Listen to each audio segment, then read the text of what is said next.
In this video we will talk about loops. Why do you use loops? So often we want to repeat something in our program. So in a simple case we can say that let's print something out. So we can print something out, but we want to print it several times.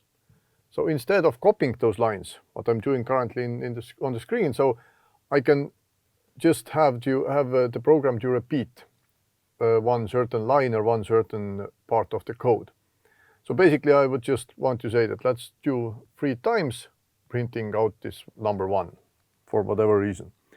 So and instead of copying this code, we can use repetition, and repetition basically takes certain part of code. Currently it's only one statement, and I can repeat it. Usually with repetition we will use a condition. So when do we want to repeat it, or we have the times, how many times we want to repeat it. So depending on how we want to set up our repetition. And in Python we have 2 kind of loops. There are while loop and there is a for loop. So let's see how the while loop works. While loop has a condition, and if this condition is true, then the loop body is executed. And if the condition is false, then the loop is ended. So we can draw it as like that. So here's the code. So we enter the loop. Here we have a condition. So there is some condition. I just have a question mark here. If this is true, then the body of this loop will be executed body. The body can be several lines of code, whatever, and then we go back to this condition. If the condition is again true, then we will execute the body and so on. And if it's false, then we will continue our code, basically go somewhere here. And let's have an example. So here we have a variable count, which is done here. So it's count is 0. Now we have while loop, and inside the while loop we have condition on the same line. So basically count is smaller than 4. So basically we check here whether the count is smaller than 4. Currently it is, because it's 0. Let's write it here. Count value currently is 0. So what happens? Because the condition is true, 0 is smaller than 4, we execute the body. The body is 2 lines of code. You can see the body of the loop here indicated with indentation. So there are 4 spaces here.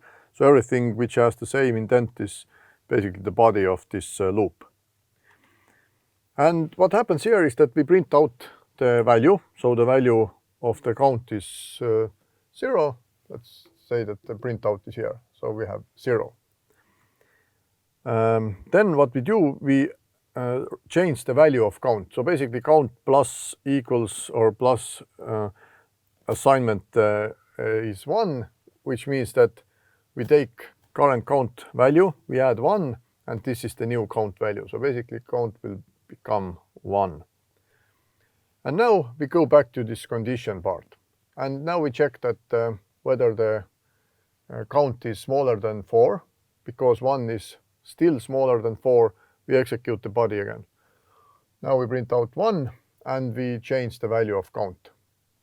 And we go back to the condition check here. Because 2 is again or still smaller than 4, we execute the body again. We'll print out 2, and we change the value of count to 3. The body is executed again. We will print out 3, and now we change the value of count to 4. Now if we go back to this condition part and we check whether count is smaller than 4, whether 4 is smaller than 4, this is false, and now we finish the loop. So we don't execute the body anymore. So if there would be any print statements after the loop, then we would execute that. But in this example, there is not. And so the result or the output on the screen is 0, 1, 2, and 3. So basically, yeah, we have a condition. If this condition is true, we execute the body and go back to this condition check. We repeat until the condition is true, and if the condition is false, we end the loop and then go on with our program.